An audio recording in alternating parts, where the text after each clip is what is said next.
Hello everybody, Reggie Time here with the second episode of Nit Nut Peddling, which is kind of a self-explanatory title of what we're trying to achieve with this series. For those who didn't watch the first episode, we are basically trying to explore whether we can play like a super tight VPIP PFI, just play like really nitty, overfolding type, like not particularly expansive style at the micro stakes, and quickly build a bankroll to get us up to higher stakes where maybe we might want to play a more expansive style. I shall apologise in advance for this video quality in case it's bad. My Camtasia trial has run out, and quite frankly I don't want to pay the amount they want to charge me for using it, so we're trying to do this on OBS. They're not sure how good the audio and picture quality will be, but I guess when you do things on the cheap, they're not always as good as they could be. Please don't forget to hit the like, subscribe, share, join the Facebook group, etc. Only join the Facebook group if you don't want to be, if you're not going to be a dickhead. If you're going to be a dickhead, then just stay on Reddit, out of my way. And 2 plus 2. Right, do we double barrel? I think we do that bet fold here with the ace king. It's kind of getting thinner. The queen definitely brings some 2 pairs, some straights, etc. Well, if we check back, we can't really call the river, so we just bet now, try and get some more value. Fold to a raise, which we instantly get min raised. We're just going to forget about that now, I think, are we? We're going to play our set first. Certainly going to raise here. He could certainly be like value betting some queen x, etc. Sorry, ace x. This ace king feels super weak to just fold here. We have like a pair, we have a good shot. We're just going to check back with that showdown value with the 10 jack. You just know he's bombing the river, and we're just not going to improve very often, and we just can't call. So we're just going to fold. Turn check raises are like almost always 2 pair plus. It's really annoying because he min raised there, but when people check min raise, they're rarely doing it because they're trying to generate fold equity. They're just trying to like make sure they get value. It didn't get any from me there. Some of you guys will be absolutely tearing your hair out at that fold, I would imagine. Oh, it's so exploitable, etc. And it is, you're right, it's completely exploitable. My argument is that turn check min raises are relatively rare occurrences, and if I'm going to get exploited every now and again by that line, then fine. Someone routinely starts doing it to me because I don't know, watching my videos or something, and then they try and exploit me, then and of course I will adjust to that person on a like an individual basis.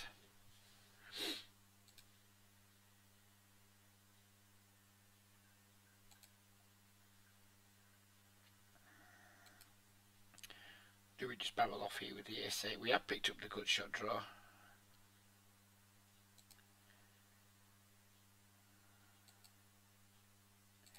Yeah, I think we will. I don't mind stuffing money into pots if I'm being the aggressor with like sometimes some weak hands. I'm not a big fan of doing it by calling other people. Again, very small turn check raise. Absolutely no chance whatsoever that player was bluffing there. No chance at all, and we just had ace 8 anyway, so why do we care?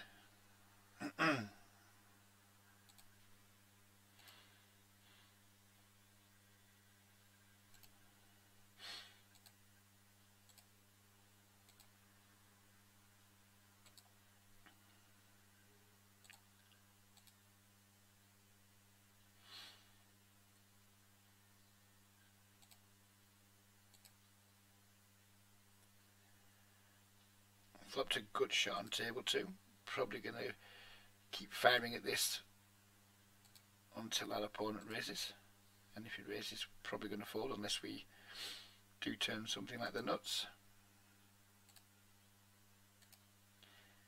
You can call two streets very easily with like a 9-8 8x diamond draws, pair plus straight draw, etc. So we'd probably need to fire 3 barrels. Well, 2 was enough. And obviously, if he has King X, he's never folding. We're not trying to make him fold King X. We're just trying to get him to put money in with stuff that's worse than King X and eventually make him fold. Or just make him fold there and then, of course, which is an even finer outcome.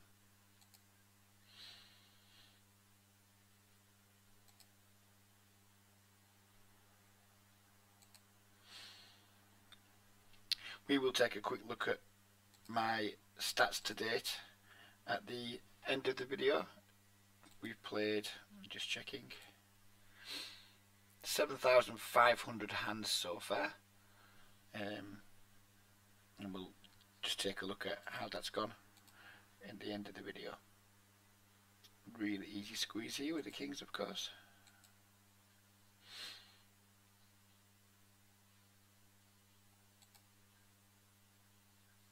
Interesting flop. We're going to be going broke on this board. Of course, he can have lots of hands that are connected with this Jack 9, sorry, Queen Jack. You can have sets of 9, sets of Jacks, maybe less sets of Queens, but you can still have them. But we have a pair, we have a good shot, we have backdoor flush draw. We're just going to go big and not fold. And if kings are behind, then we're going to hope to get there.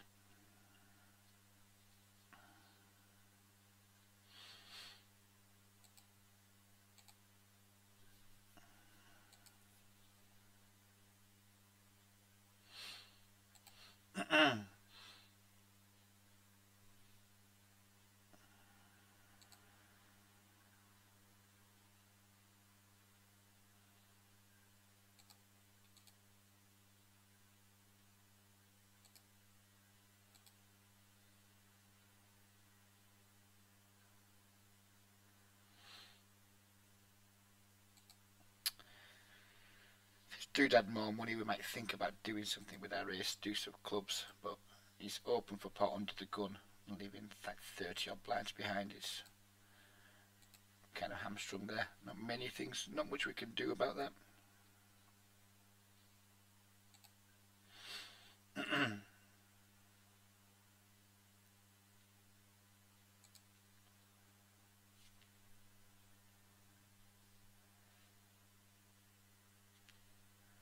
It's a bad time to play. It's currently like 10:30 in the AM, but there's not a load. There's only 23 players in the pool, which is why you sometimes get in this. It's unfortunate, but I'm only really playing these games for the purposes of like making videos, and then in my Sky downtime just to try and build a sample size. So I'm not going to be cutting into the times that are better to play on Sky just to play some 10 and I'll snap.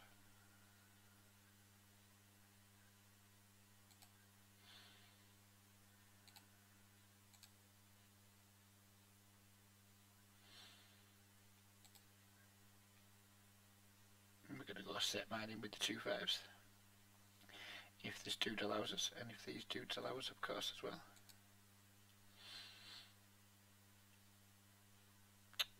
Interesting flop. We didn't make our set, but we got a reasonable second prize. Question is, do we bet just to like deny equity 2 high cards, or do we check and allow someone to potentially bluff on a later street? And if they haven't bet the flop, it's not that likely we're going to make them bluff on later streets. They're likely only going to bet when they improve, so we just make our bet now. And we do turn a straight. There's 14 being like blinds in the pot. He's got 40 left. So if we bet 8 blinds here, puts him down to 32, puts this up to 30. So we need more than 8 blinds. So 9.5 blinds is going to leave us around a pot size shove. Yeah. Never mind. We did all that figuring out, and then he just snap folded. Boo.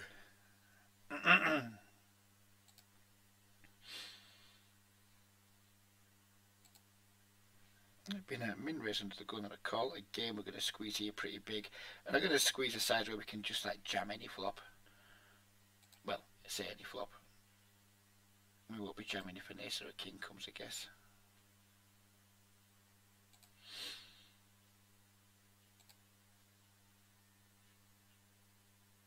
we're certainly going to jam this flop to see now we've set up a pot size bet to make it really easy for us to put the rest in.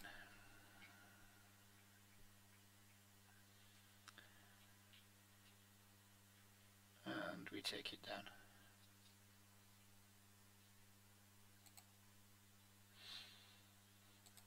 Oh, don't fucking quick fold when you can check, Reggie. That's taking the nit too far, isn't it? Oh, you can check or fold. I think I'll fold. We've all seen people do that, haven't we? We've all played in games where our opponents have just open folded post flop. I fold.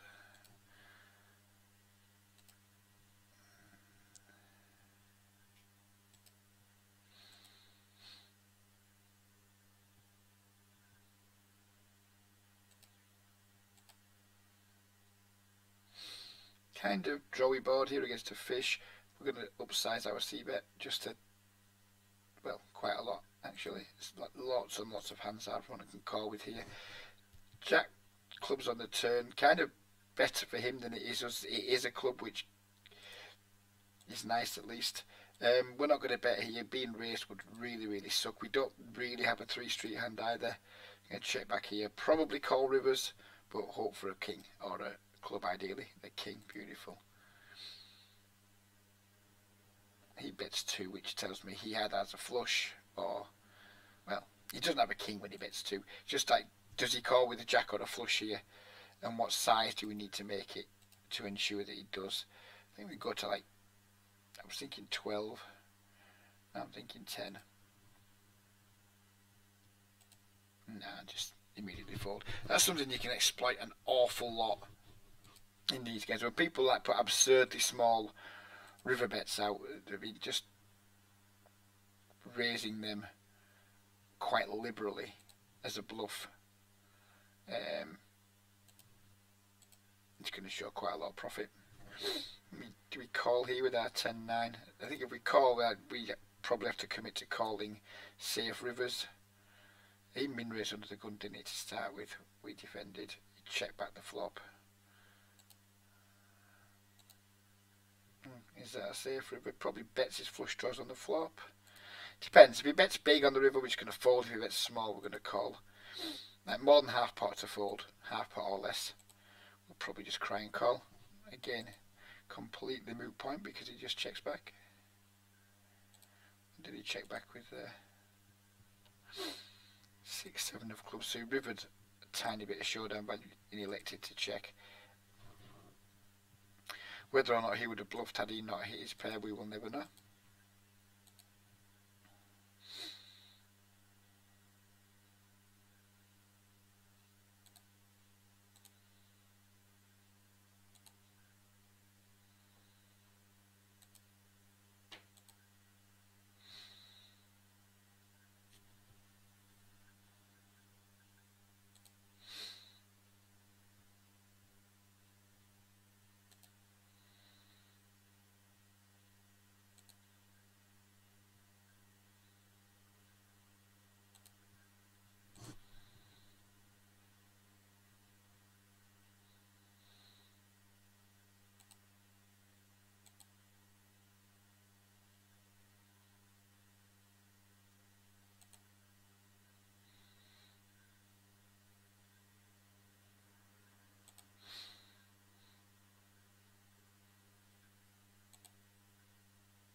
The ace king we get min dogged into. We have overs and a backdoor. I wouldn't see bet this flop, so we're not going to raise. We're just going to check, call, and treat his min bet like a check. He min bets again. Yeah, I would very strongly contemplate raising if it wasn't for this dude behind us. As it is, we're just getting 10-1 odds to try and hit it. Sorry, king, so we'll try and do that. We're going to lose here to like some shitty pair from the flop. But we're getting 13 to 1 on a call. 5-6, that's fine. We can just put a note on him later saying that he just like triple min bets weak made hands and be really happy that long term we're going to crush the guy.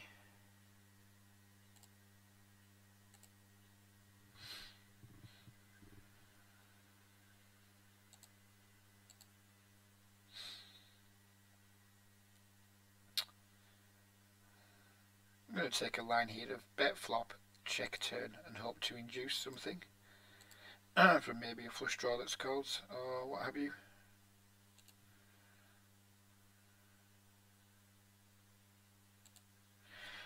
Okay, we're not going to bet flop and check turn. All my plans, we're not being allowed to execute them due to our opponent's willingness to just fold.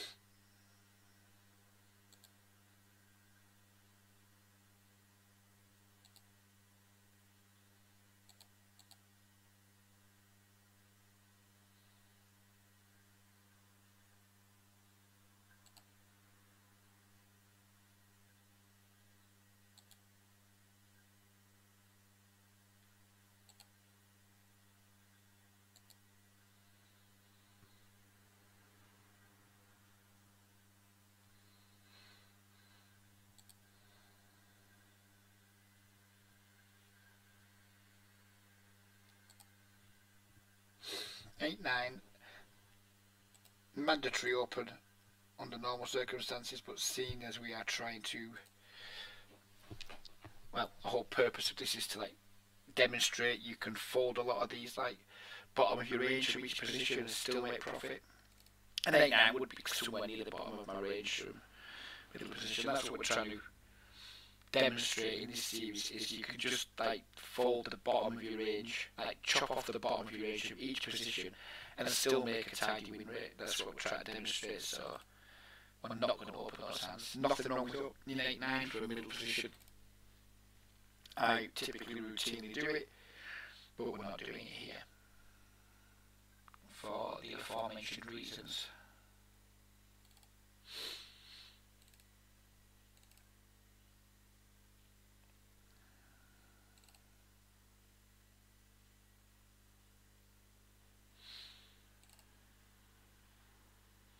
Not sure how many hands I'm going to play at this before like wrapping the series up, because there's only so much you need to do.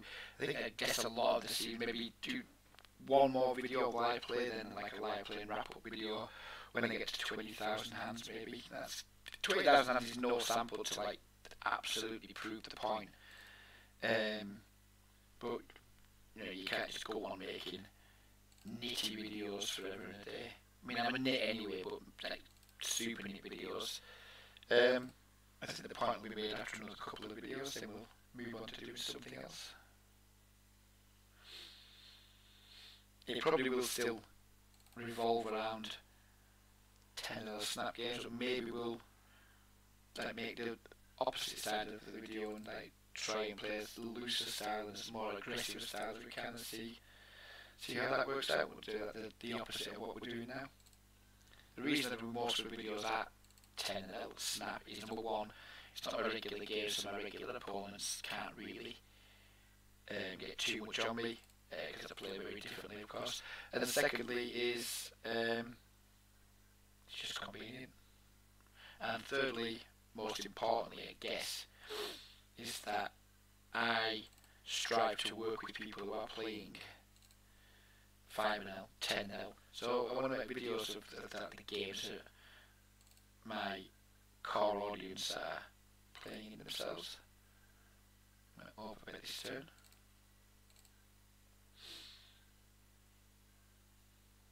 And he calls again. So he's called a flop, then he's called a turnover bet. We block a shit ton of the draws he can have, which means he's just way more likely to have some made hands here that just aren't likely to fold. when I get a turn over bet called and we block a lot of the draws, just giving up. Giving up's going to be my river line. He's going to bet we're going to lose a shit ton of red line. Never mind. He bluffs here. We get him beat. I mean, it doesn't matter if we get him beat. His bluffs, there's not much point talking about them.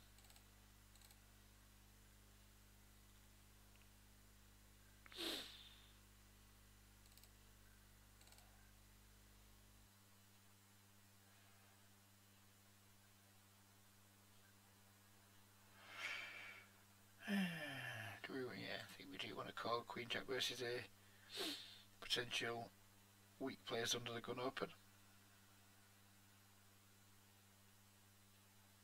He leads out with a pretty strong looking bet, and then there's a caller. We only have a good shot, we're going to fold. We flop nothing here but apart from backdoors. People see bet these dry paired boards alarmingly high frequency though, so we're actually going to try a semi bluff here, which instantly works, which is nice. Just because we're being nitty with our pre-flop ranges doesn't necessarily always mean that we're not going to be opening the toolbox post-flop.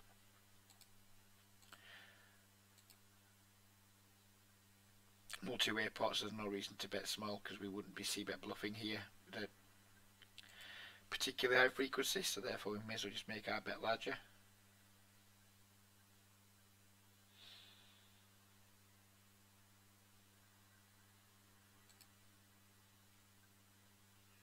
I think we just bet this turn and call it off versus a jam. And if he turns up with like a set of threes or the queen 10 or whatever, then good for him.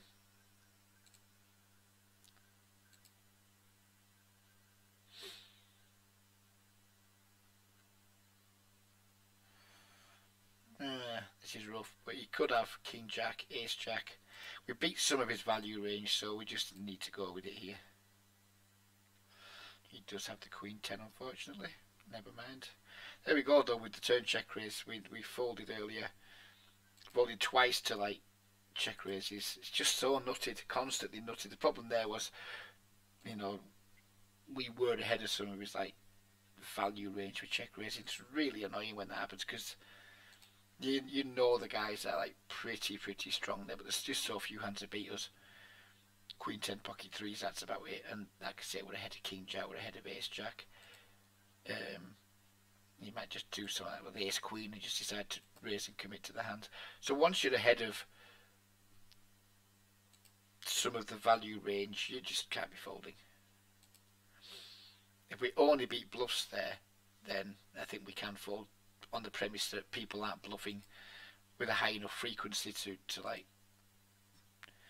call down on a regular basis. But when they can have some bluffs occasionally because of the board texture, and they can have like worse value, you just got to take your medicine. It's annoying, but what can you do?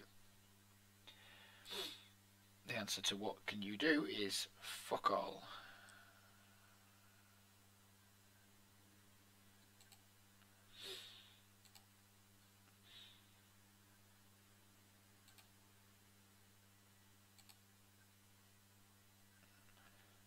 Can't emphasize enough though how if you get raised in these games in general, you should be like leaning towards folding most of your range apart from like the very top of it. If you get check raised on turns, you really should only be continuing with like the very top of your range, because it is probably one of the, outside of like maybe a river check raise, it's probably the strongest line in terms of like where people are in their ranges. It can be depressing to have to fold when people just make like a really small raise, but trust me, long term you're going to have a better bottom line if you massively overfold to turn raises than you will if you decide to hero them too often. Multi-way pot here, we have literally nothing with our ace queen. After we limp, and we 7x'd it, we got two callers. I'm going to just raise this min bet again. I don't think anyone plays an ace this way, and if they do, then they're going to get some joy from me.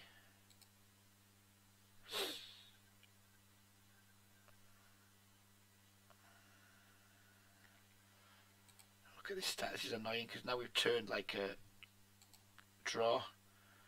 I'm going to raise this again here, and if he does play an ace this way, then hallelujah. He does play an ace that way. Okay then, fair dues. Didn't think he would. What are we doing here? We have, I mean, if he just has a jack, he's never folding.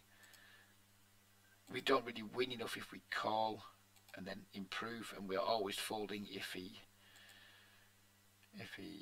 just bets river and we don't improve.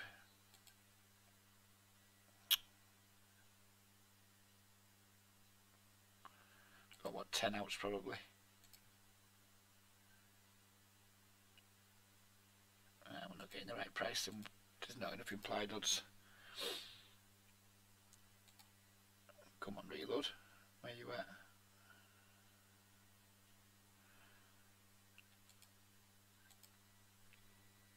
Where's my reload?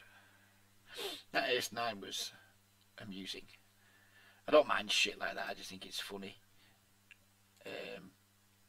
Especially after I said earlier, just like raising them small bets on the river shows a huge profit, and then the first time I do it as a bluff, the guy snaps me off with the ace-9. Never mind. Never mind. Right, so we've got a min open, a min 3-bet, or a really small 3-bet here. Here, easy 4-bet with the ace-king. Pretty reasonable flop. What's left with 117 blinds? I'm gonna bet flop here. Of course we're gonna bet flop. Just thinking of that turn line. We will start off with a bet though. Wow, he instantly min raises, which is gives us an interesting decision. Do we call and just check shove any turn? Do we just like 3-bet now? I think we call and just shut our eyes and check shove any turn. It's a great turn. I mean, if he's got us beat, he's got us beat. He's just going to stack us. His most likely hand that has us beat. I think 2 aces or 3 10s are the most likely hands that have us beat here. 2 aces. Good for him. Good for him.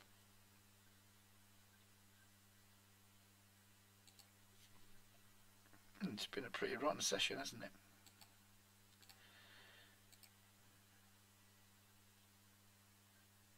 Been a pretty rotten session.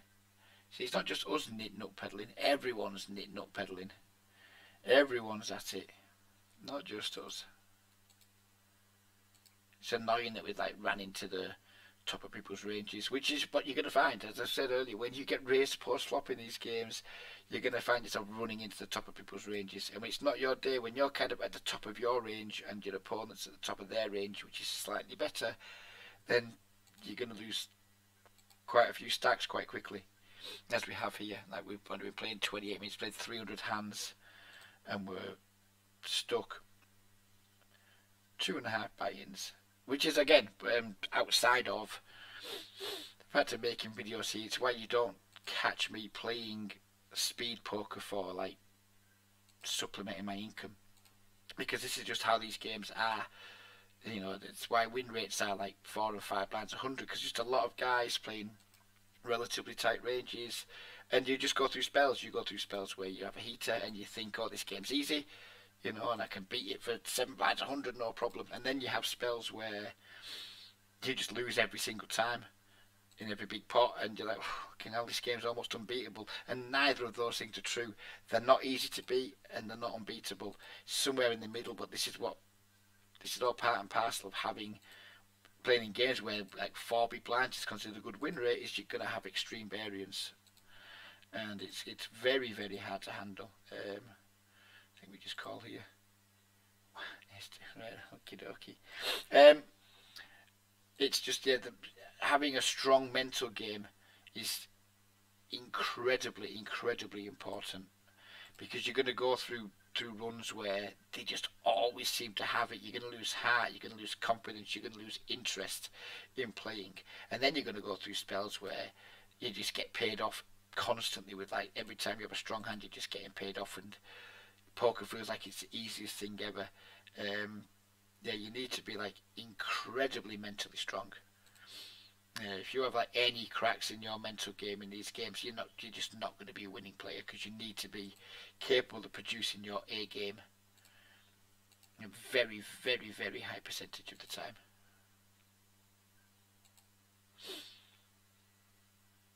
And you've got to accept sometimes you get chinned and you just lose a shit ton of buy-ins over, like, a relatively short period. We're not double barreling the king queen here.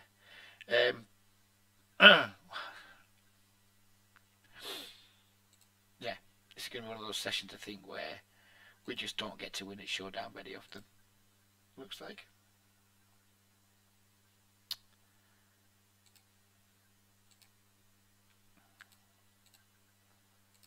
But if any of you guys are watching these videos and, you know, you think my playing these games is my advocating and recommending you should play them, please, please do not labour under that misconception.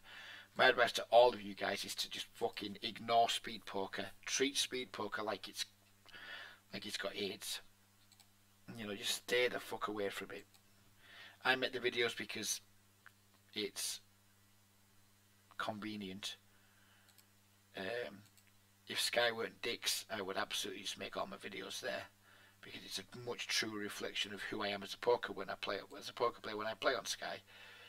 Sadly, it's not really an option to make videos on Sky because it's too much of a ball ache. But yeah, please don't think, oh, Reggie plays them games, so I'll play them. Absolutely not. Reggie plays these games because it's easy and convenient to make videos where he can just chat shit about poker for an hour. And if Reggie ever talks about himself in the third person again, if you ever meet me, I grant you one free kick to my bollocks.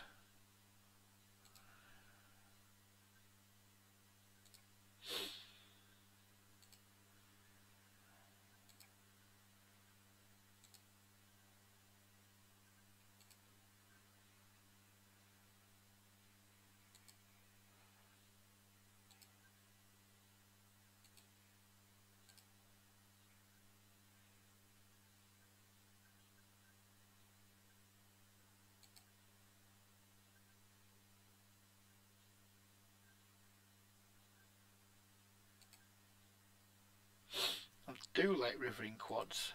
Given the day we've had, he probably just has ace jack of hearts. Oh, he checks back. He checks back. I was obviously going for the check raise there, trying to get value from, like, full houses, etc.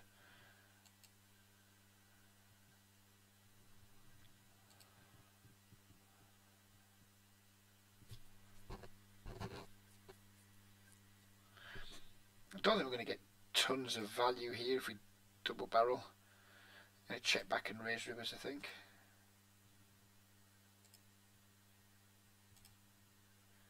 Allows him now to bet with pocket tens, pocket nines, like low full houses.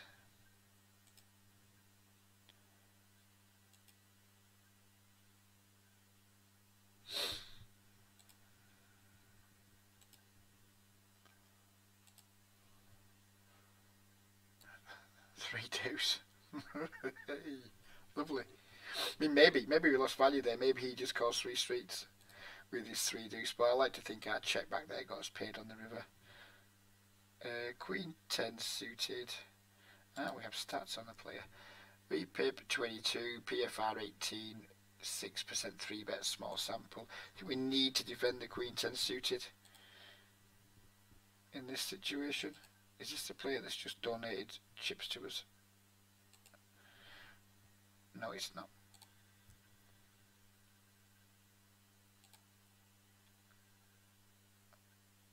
I'm going to go with the raise here with the back doors and the ace overcard. This might be the guy that did the whole min dog never fold thing earlier. I don't think we're going to learn our lesson though, especially on the, like, overcard and hard turn. This time it works.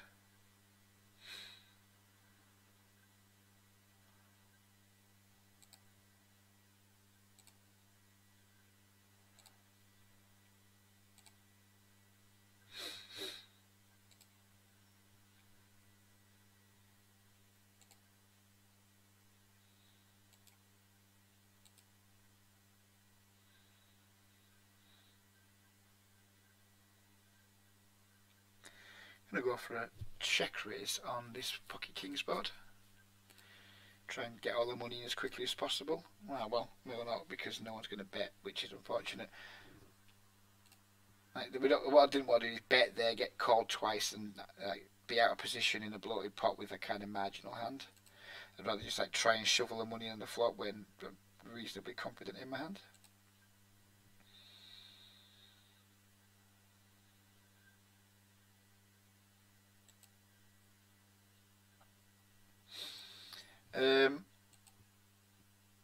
He bet calls that. I don't think he's going to call with the worst hand here. I'm going to make a rather tight check back with my two kings. Ace 8. Yeah, maybe he calls with that one. Maybe that's like one of the hands he calls with. So tempted to go for a check raise here. If we check here, he bets, he folds. I think we're going to jam. Because like bet, check. It kind of captures range on the turn. I mean, this could be horrendous spew, but we do have like 2 8s, which is kind of interesting.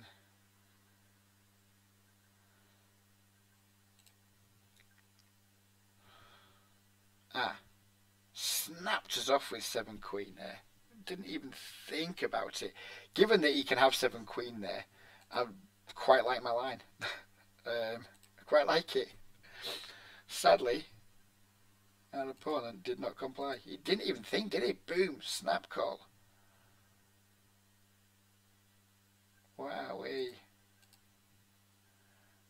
Just wow.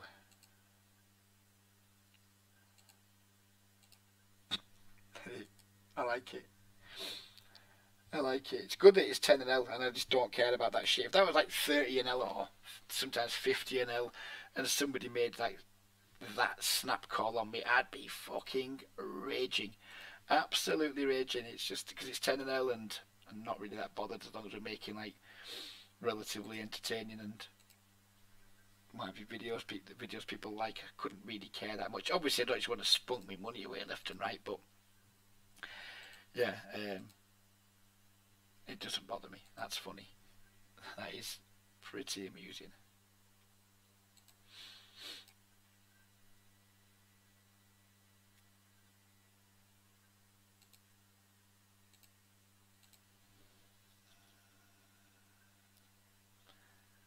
I mean, I was that check raising precisely to get him off some of his like thin value bets that maybe bottled it, like pocket 10, stuff like that. That I kind of thought, oh, I'm playing on the river, and I need to bet again here for some thin value, and then fold when you get jammed on. That might be one of my most favourite hands in a while. That certainly meant the most favourite hand I've lost in a while, for sure. And we've had a few to choose from this session. We've had a few losing hands to choose from.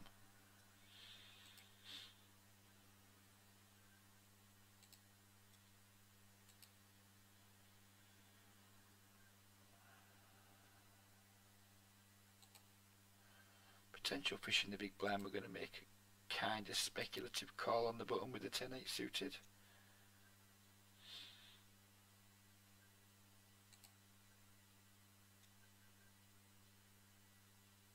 We have a reasonable flop here. Backdoor flush draw, gut shot, 2 overs.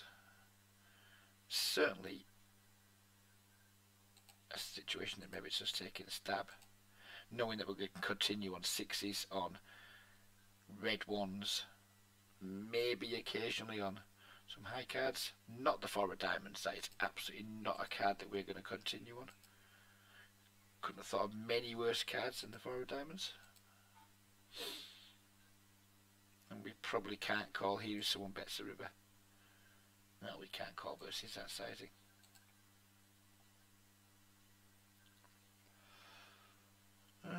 Small 3-bet from we've opened under the gun.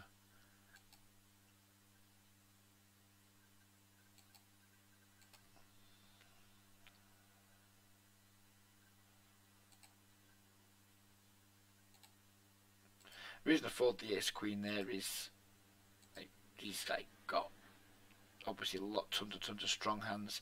I mean, Ace Queen's probably doing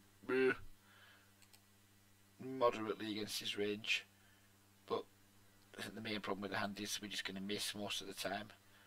Especially if he has some cards that like block out if he's got an ace or a queen in his hand himself, we're going to miss a lot, and then just be forced to fold when he c-bets, or we're going to make like a pair of queens or something, and he's just going to want us with the overpair, etc.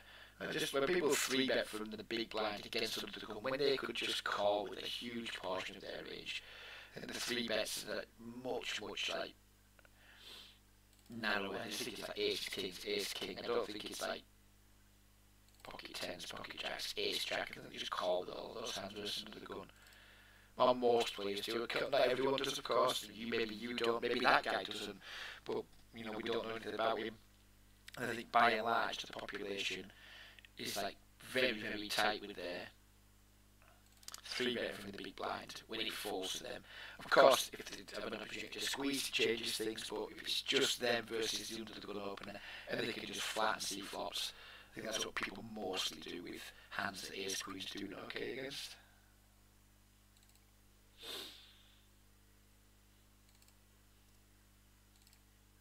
Check me raise by fours.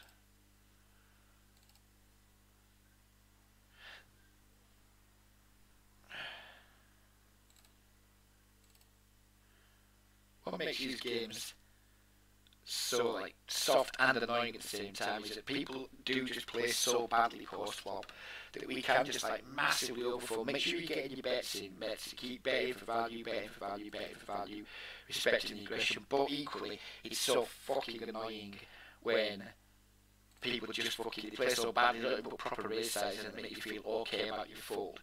They're just putting all these like shitty little min raises in that just leave you in like in no man's land, where you know if you keep calling you're going to be paying off, but you feel shit to fold to them. They're just like really annoying little like nitty little fish who was like really quite irritating. Because you hate when their shit strategy to work, and it's like that's how it feels to me. Like fucking your strategy's so shit. Hate that it works. Wish there was something I could do against it, but there isn't. You get check min raised when you've got a marginal hand. You just pitch it. That's what you do. You just fold your hand, and then you produce -3 buy-in sessions in 43 minutes to play, which is always a delight.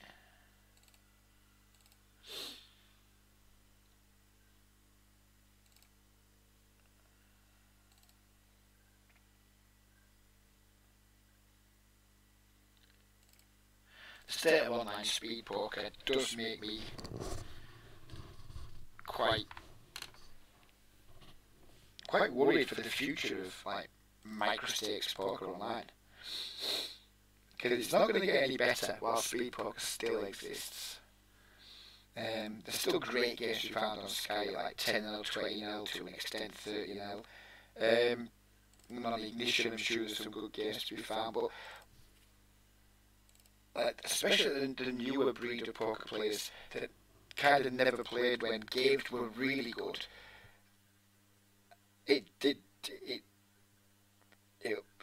What's the word I was looking for? I find it quite depressing that the games that the newer breed of players think are good because they've got a table with one guy who's got like a 37 VPIP and then 4 other regulars with them, and they're like, oh, it's a good table. I've got some friends who play on Sky, and I'm friendly with some of the regulars, and they will sometimes like say to me, oh Reggie, sit at this table, it's a good table, and I'll go to it and I'll be like, is it a good table? Yeah, there's a couple of like relatively tight fish and 3 regulars, and they probably are good games relative to what else is out there, but the fact that these games that people consider to be good, like back in the day, would have been tables you'd absolutely be walking away from. It's alarming, and the future of online micro-stakes poker, in my opinion, is not particularly bright. The days where I could make like $1,500 a month playing just like 20 and 30 NL, I think they're gone.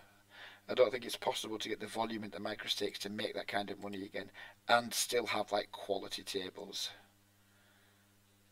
I mean, my goals are financial goals are like way more modest than they used to be. I'm happy to just play on Sky, and if I make anything upwards of £400 in a month, I'm pleased enough with. Now, don't get me wrong, I kind of focus on 20-0 and then play 10-0 and 30-0 depending on where the action is either side of the 20-0 games. And I don't play a high volume. If I was absolutely desperate for money, I could probably just grind the fuck out of Sky and make £1,000 a month, but it wouldn't be a fun grind. It wouldn't be remotely recreational and enjoyable. To defend the pocket 8C because we're just that little bit deeper. And we have position. And we float top set. Sadly, our opponent snap checks, which makes me believe he probably doesn't have a particularly strong hand here. But just on the off chance he has like an overpair with a heart or just a lone heart, we're going to bet. Maybe he has an overpair without a heart that he's just going to try and get to showdown with. Not remotely worried about the 4 lines. 4-2 is straight on board. If he's got a 6, then more power to him. We're going to race here. If he does have a 6 in his 3-bet in range, then yeah, we're going to get felted again, I guess. What size you want to make it? That's a question.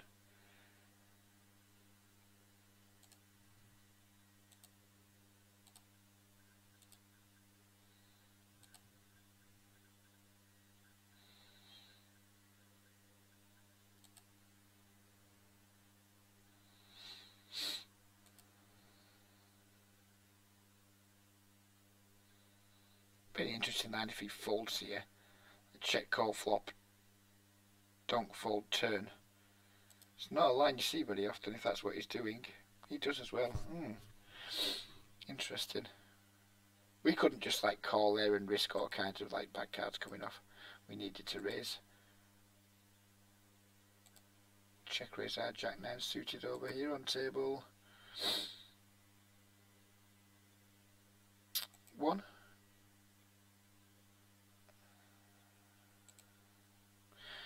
Not as much fun raising 2 people.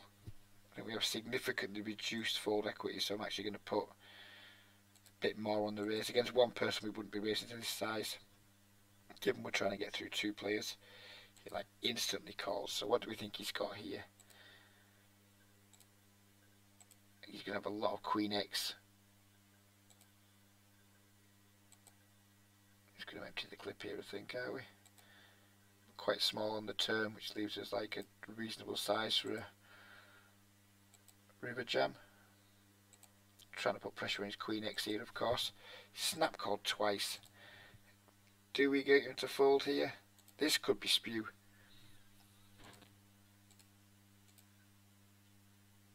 Oh wow, he had us absolutely buried. Well, this is like the worst session I put together for a long time on video. What are we now? Stuck 40? 36.98. Go Reggie. Go Reggie. Go Reggie.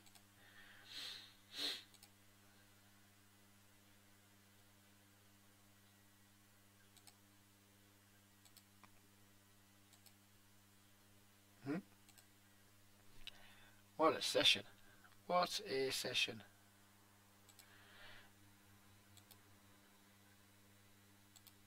$49. I'll be honest with you now, I just can't be bothered. I've got like a smile on my face and my eyes are bright, but I'm just like, yeah, whatever. Whatever. Get the hour over with. Get the hour over and done with. Pop the video up. Have everyone tell you how shit you are. Cool. Can't wait. Cannot fucking wait.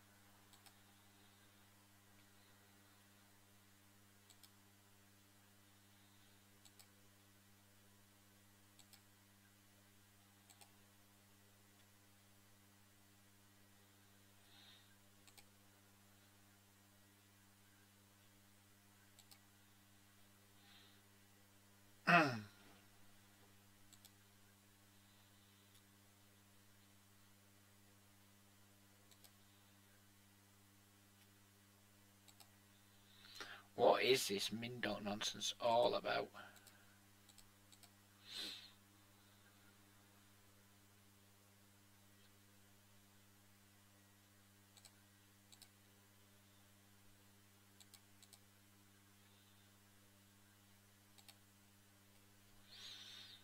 Woohoo, we dragged some back.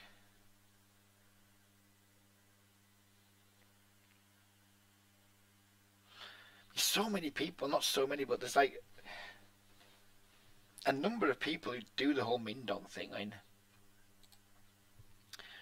what is it all about? I understand if like one person just has a shit strategy, but there's even like multiple people who's like, oh, it's just Mindon here, and not fold. Why don't they just think instead of Mindon here and not folding, why not just like check and call like most fucking normal people do? I don't understand. Let's have a vape and chill out. Let's have something of a vape and a chill the fuck out. One thing this video does demonstrate is that I am capable of producing videos where I lose just about every single pot and still actually deliver it to the channel, because I think it's quite dishonest to just wait until you have videos where, like, make a video every day and only show the ones where you look like a fucking genius. It's not very honest. It's not really my thing.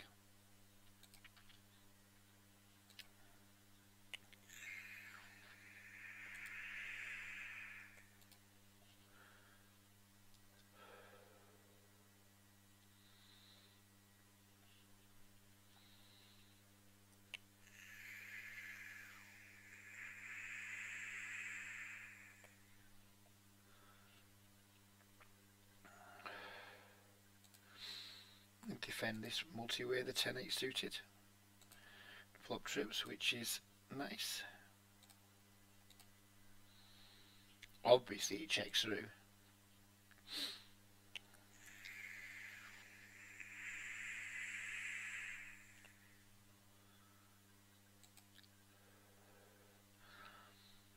Does anyone ever bluff? Really? Can we just tempt someone to take a stab? Nope. Nope, nobody bluffs. It's just pretty obvious no one has very much there, so there's not that much point in loving. Look, there's just no point in value betting because you know they aren't going to call, so all you can do is just check and hope.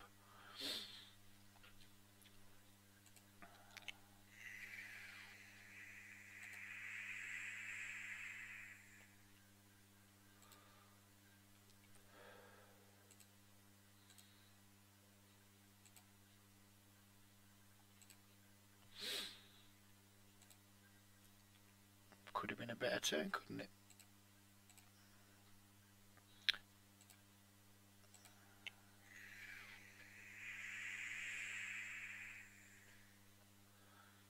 Floats the king deuce, gets rewarded with runner straight.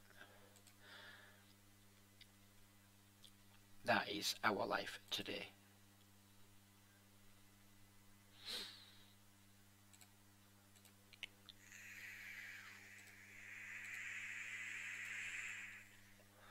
Sit out, bring hold and manage over, review the train wreck that is this session. And we'll look at the stats of the people who were racing us.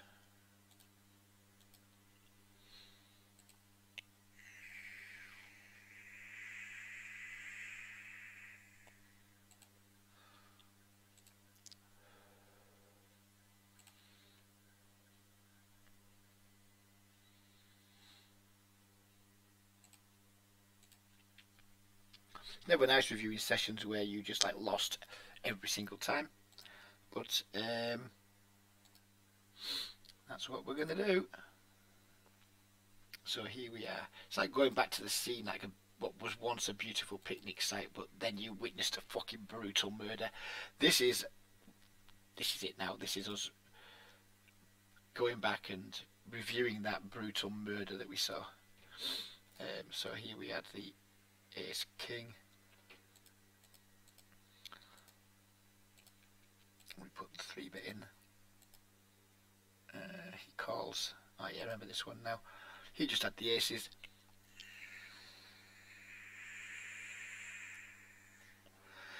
If we had stats and saw he's already got like such a low 3-bet, maybe we don't stack off in this hand.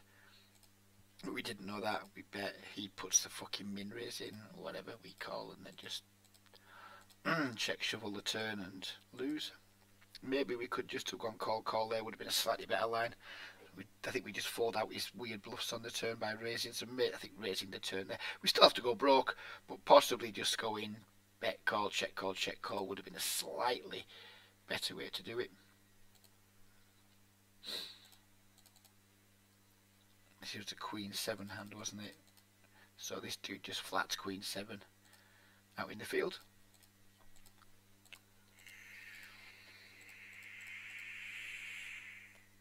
So when he checks back, you know his range is kind of capped. Doesn't have a value. Wouldn't check back on this board with a strong hand like a set or anything like that, or a straight.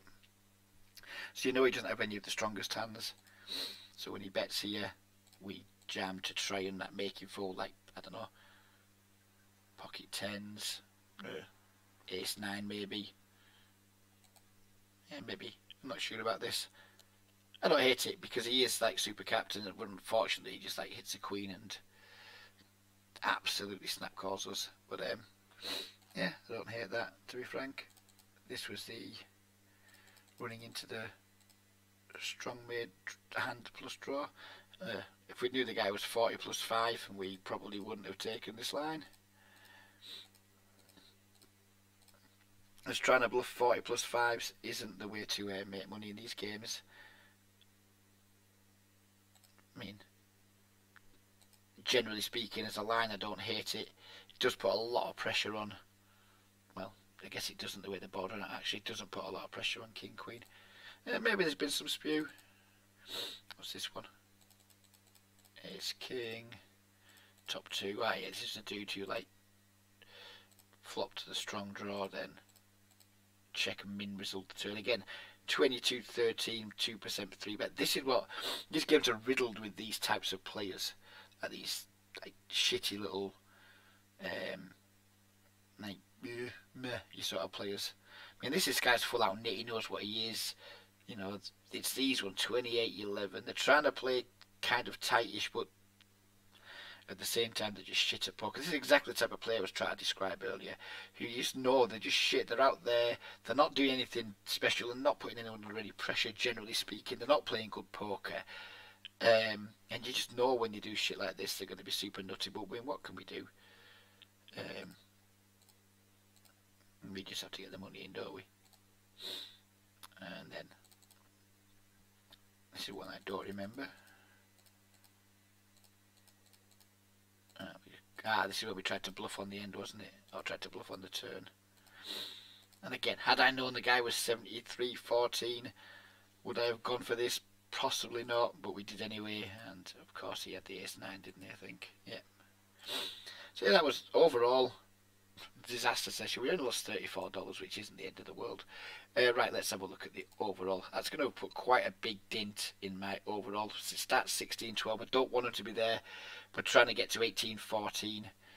So that's not where we want to be. The graph's going to be taking quite a significant dip now, unfortunately, after that session.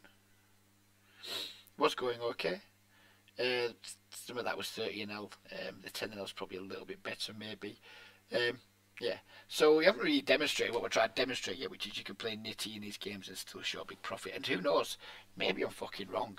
Maybe no matter what style you play in these games, it's going to be really hard to get a win rate of over like maybe 3 or 4 blinds 100, because the rake is pretty high. Can we check out the rake anywhere? Yeah, we played like 8,000 hands like a fucking nit as well, look. And we're still getting raked at 10 big blinds 100. It's a really difficult rate to overcome in games where there just isn't that much like loose money flying around. Yeah, like I say, we'll probably do a couple more videos like this, just because I'm struggling for ways to be creative with the channel. But yeah, it's dull, it's boring, it's a way to like crank out a small win rate, but as I've always said for a long time now, don't be in these games. You know, go and play in, like, get your game where you're playing like your 18-14, your 20-16, your 22-18, and take that to games where there's actually some good loose dead money in there, and you know, just get paid for your skills, get paid for the work you put in. You ain't going to be getting paid off much playing 5-0, 10-0 speed poker. You're not going to be able to get a decent hourly rate in these games. I mean, our win rate is 3 big blinds 100. So let's say we can double that. Look at that, we're still only getting like $3 an hour. If you're playing 10-0 at say 4 blinds 100 and you're getting say 700 hands per hour, you know, there's not a lot of money in that. What is that, like $2.80 an hour, something like that? Is that really what you want? It's not what I want. So yeah, we might come back with some more videos like this, or I might just decide, fuck it, speed poker's shit. And I don't know. I literally don't know what I'm going to do with the channel, because we kind of need to be playing speed poker games, but they're shit. They're just shit. So I don't know. We'll see. Who knows what I'll be back with next. Probably won't be Sky, to be frank. Maybe we'll do some regular tables on here. Maybe we'll just fuck about, do some Omaha. No idea. Maybe I'll get over my silk and make some more of these. Who knows? Anyways, we'll leave it there for now. Take care, everybody, and bye-bye for now.